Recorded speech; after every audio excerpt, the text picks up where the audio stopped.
Whenever it likes, the universe strikes me with wonder, shocks me with awe. The cosmos needs only a moment to subvert my thoughts and rivet my attention, a flash disruption of daily life. I do not have mystical experiences. For me, all it takes is the actual, factual reality of the universe. Its beginning, its size, its structure, its future, its far future, its fields and particles, its laws and regularities. This is the realm of contemporary scientific cosmology.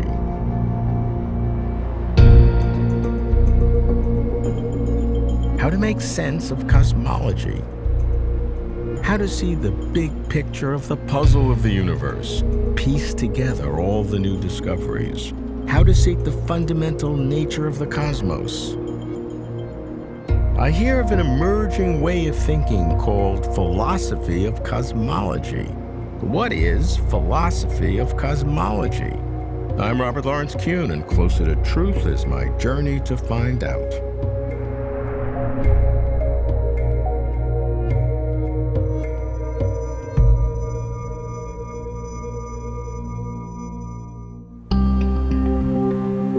Philosophy, I know, is the search for the fundamental nature of things.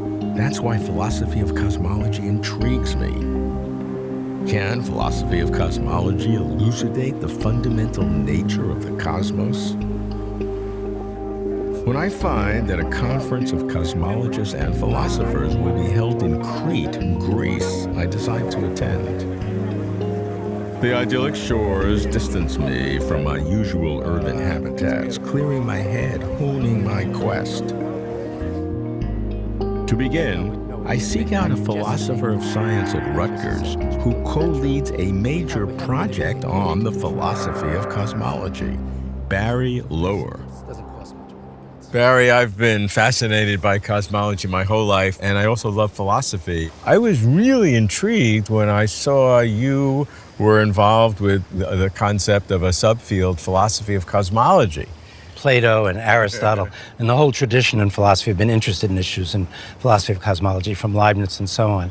But cosmology itself developed enormously from 1915 or so on, with the advent of Einstein's theory of general relativity and all of the incredible observational results that cosmologists have obtained from Hubble onward. So cosmology itself has changed a lot, and there hasn't really been, within philosophy of science, a philosophy of cosmology subfield that's been so well delineated until fairly recently. So what are the general big categories? So for the philosophy of cosmology, first is the question of what is the nature of space and time? Then there are the contents of space and time. What is there in space and time? Is matter in some sense? And there's the question, what is matter? Well, matter consists of certain kinds of particles, protons, neutrons, neutrinos, electrons. What are these? Well, the usual view within physics is that these are certain kinds of excitations of fields, so that the basic thing that exists are fields. Well, not quite basic, because this is all described by quantum mechanics. And the basic object in quantum mechanics is what's called the quantum mechanical wave function or state. Then there's the question of what else there might be. And one view is that in addition to there being space and time, and there being the stuff that occupies space and time, there are also laws, which in some way govern or evolve or develop or describe the patterns and regularities in the universe. I myself am especially interested in a philosophy of science question, or a question of metaphysics. What is the nature of a law of physics? That's a different question from what are the laws of physics. That's a question for physicists. And how does this apply to the understanding of the progress that cosmologists are making today? I'm not completely sure that an answer to the philosophy question will be of much help to the physicist question. Philosophers have to look at what physicists are doing to understand what laws of physics there are in order to say something about what laws of physics are. But I'm not sure that physicists have to know what philosophers say about what laws of physics are. And in fact, I found in my own conversations with physicists that they're incredibly confused and all over the place when they try to deal with the philosophical question. Some physicists say we don't need philosophy, or the only philosophers we need are those who can keep all the rest of the philosophers off our backs. Well, I think there's something to that. I'm a philosopher of physics who knows some physics, but I'm not an expert in the way a physicist or a cosmologist would be about some of the issues that arise, at any rate, in cosmology. But I am an expert in how to understand the structure of concepts and their relationship to each other. And philosophers get used to asking certain kind of questions and thinking clearly about certain issues. And I can think of some places where, in fact, I'm fairly confident that physicists have, chasing their own tails because they've been conceptually confused about certain issues. The big issue in the history of recent philosophy of physics has been the problem of understanding and interpreting what quantum mechanics is really about. That's a whole To populate the philosophy of cosmology, Barry, as a philosopher, offers three big categories: the nature of space and time, the contents of space and time, namely energy and matter, the laws or regularities that describe how things actually happen in the universe. Barry's a philosopher.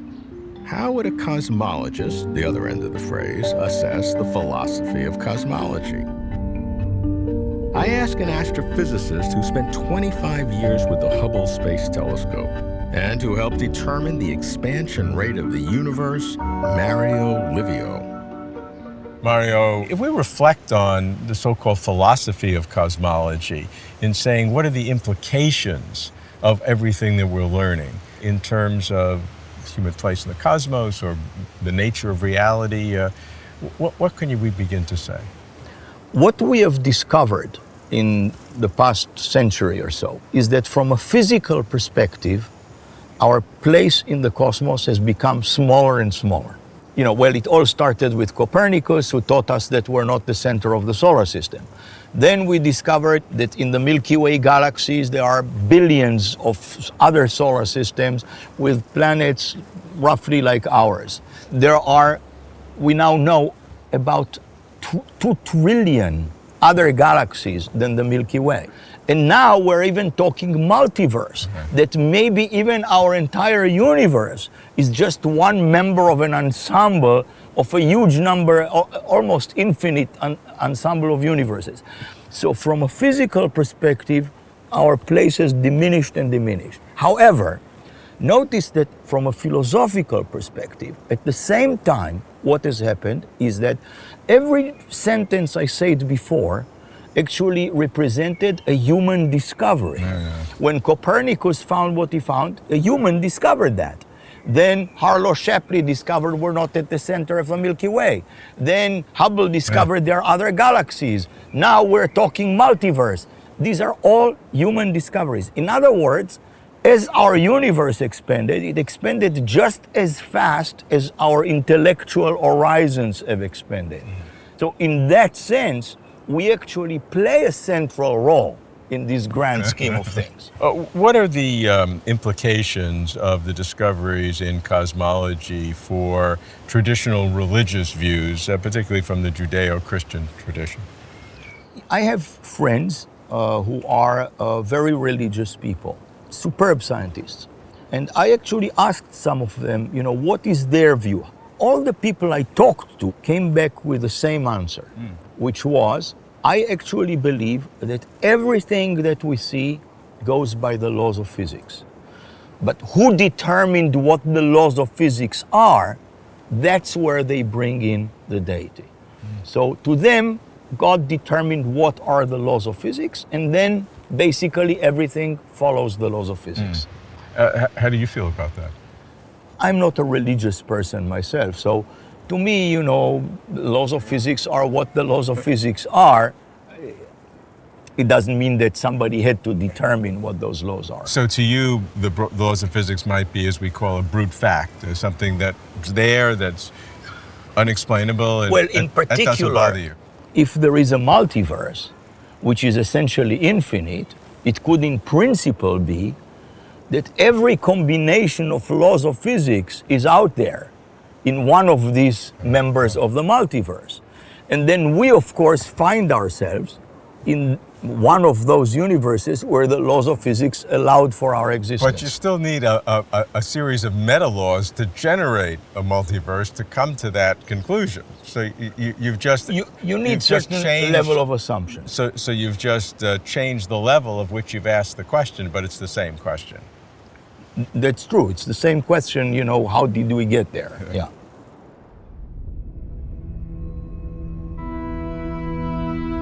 To Mario, humanity's comprehending the cosmos reveals humanity's minuscule place in the cosmos.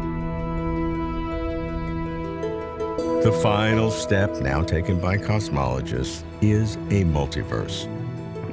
The remarkable idea that there are multiple universes, perhaps an infinite number of universes. A multiverse emerges from two kinds of reasons: as the theoretical consequences of our best theories of how the universe began, and as a natural way of explaining what seems to be an astonishing fine-tuning of the laws of physics to allow our kind of universe with stars, planets, and life. I feel diminished by my insignificance, but paradoxically, I feel enlarged by my awareness of it. That, I realize, is what philosophy of cosmology is all about. But is this multiverse real science? And how would the existence of a multiverse, or its non-existence, inform a philosophy of cosmology? Attending the conference is a cosmologist with whom I've long wanted to discuss such matters. The distinguished South African expert on space-time and general relativity, George Ellis. George, you've been dealing with cosmological subjects for more than half a century. What seem to be some astonishing ideas have become mainstream. Inflation theory, how the universe began, multiple universes. So what seems to be emerging is this sort of a philosophy of cosmology. How do we analyze cosmology in this time of really dramatic transformation? I think we've got to recognize that we're coming at a certain level to the limits of what we can see in the following sense. We can see anything which comes towards us at the speed of light, and that will be electromagnetic radiation, X-rays, ultraviolet, and so on. But we cannot see further than that. Now, we have seen out to the last scattering surface where the cosmic microwave background radiation was let free by the matter and come traveling towards us. That is the furthest matter that we will ever see by any electromagnetic radiation. The philosophy of cosmology is going to have to get to terms with that fact that there is this visual horizon, and that's the limit to what we're ever going to be able to see. So what's the implication of that for cosmological theory? If one starts positing theories of what lies beyond the visual horizon, they're not testable in the conventional sense. And so if you're going to produce a multiverse theory, we can't see those other universes, we can't interact with them. Well, the motivation why they come to a multiverse is multiple. And on the one hand, it seems to be the forced consequence of inflation theory, of how this universe started, and the multiverse is a natural consequence of that.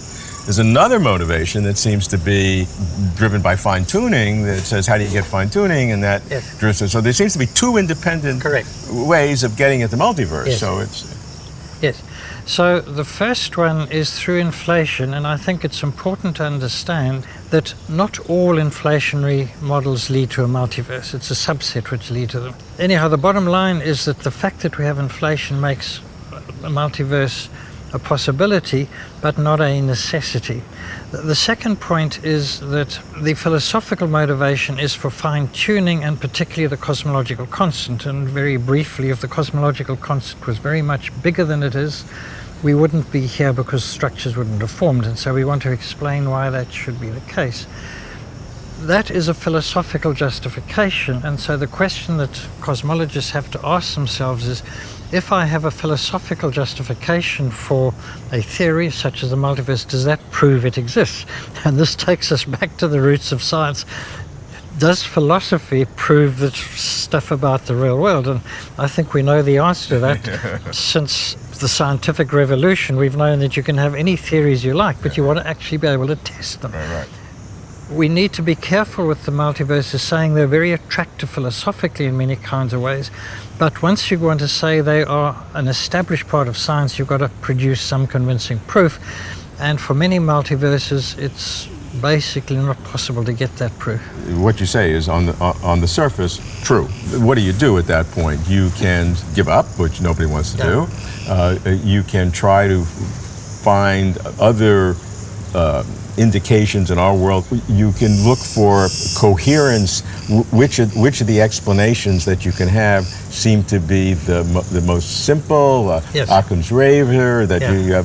you don't have to multiply entities. Yes. You can figure out alternatives, even if you can't prove them scientifically, and look which seems more logical. Yes. So Occam's razor you can use in many different ways, and my own view is that with the multiverse, you are multiplying entities far beyond necessity. You're trying to explain one universe in terms of billions of other universes. A particular point which is very important here, the multiverse literature is replete with the word infinity.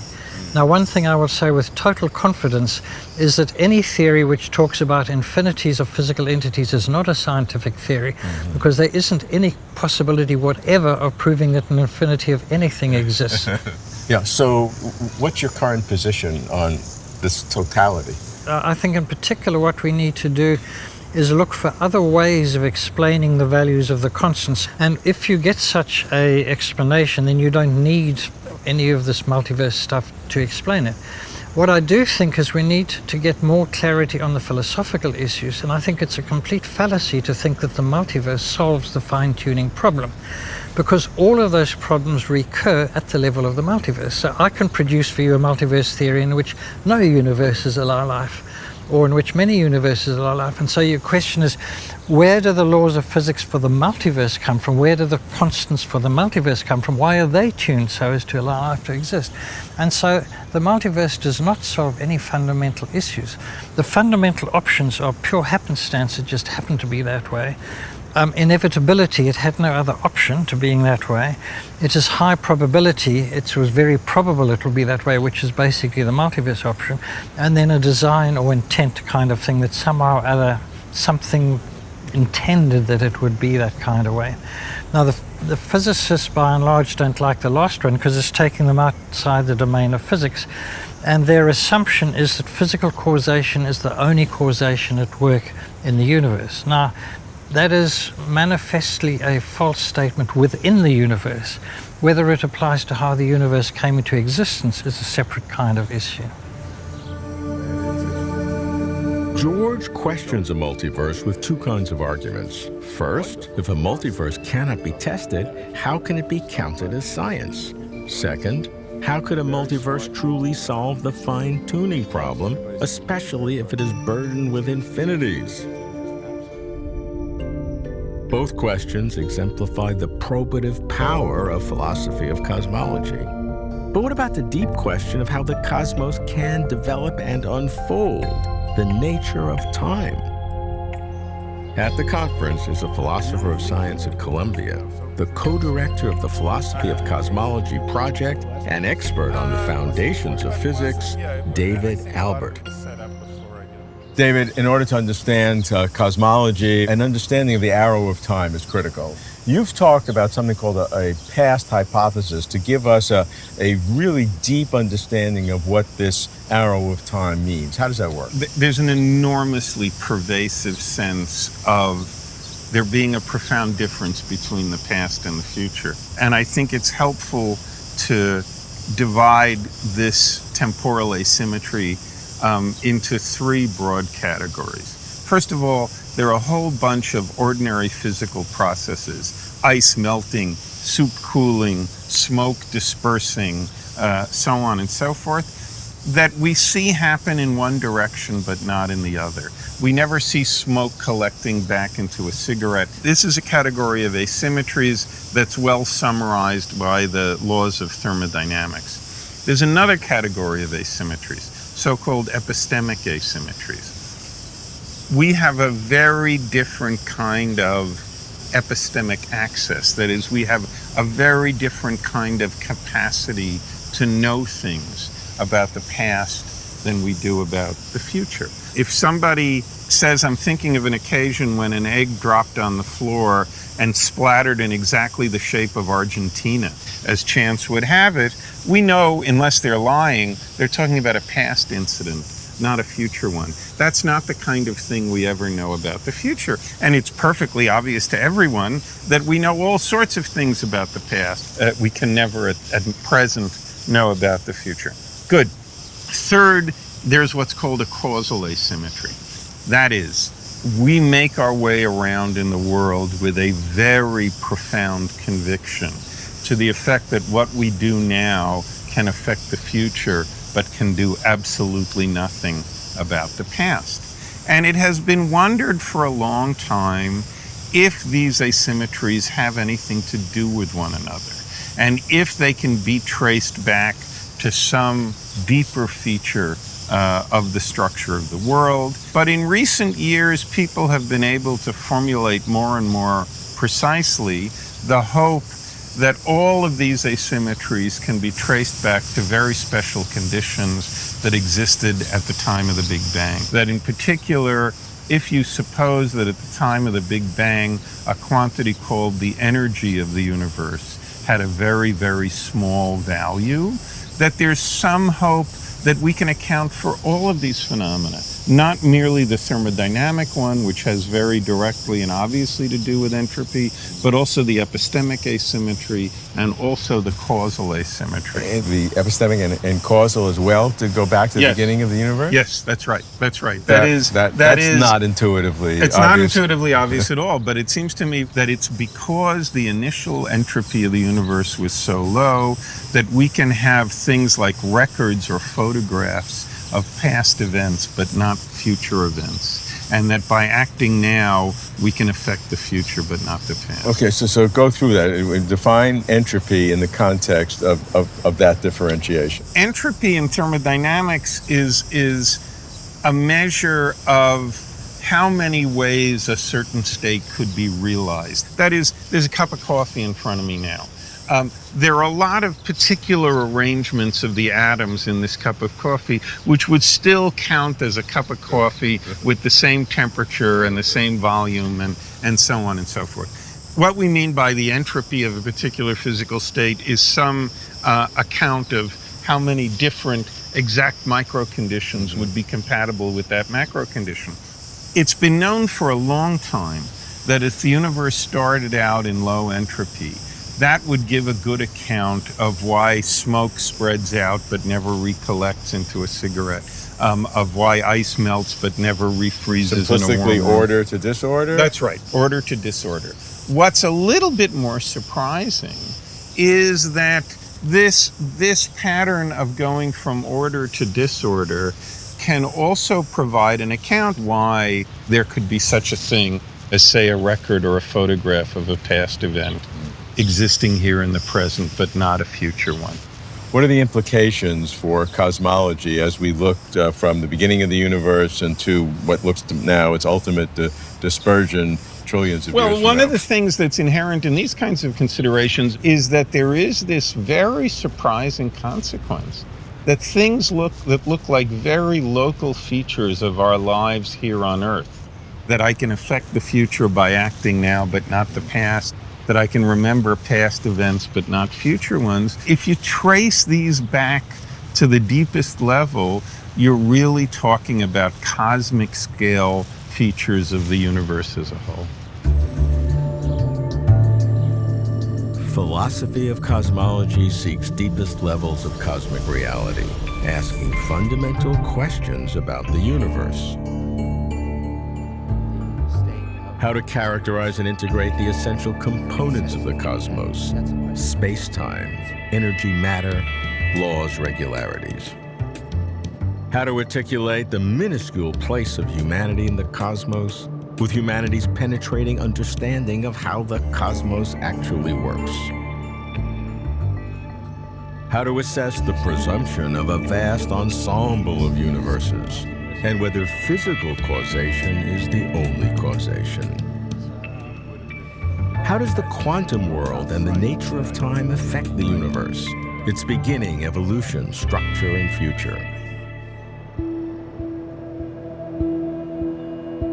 I find myself at once exhilarated and troubled. Exhilarated by the ineffable majesty of the universe. Troubled by the radically opposed realms of its possible meanings. Not many working cosmologists concern themselves with philosophy of cosmology. Why should they? Why distract themselves from the hard business of teasing out the universe's ancient secrets? As for me, I must concern myself to be closer to truth.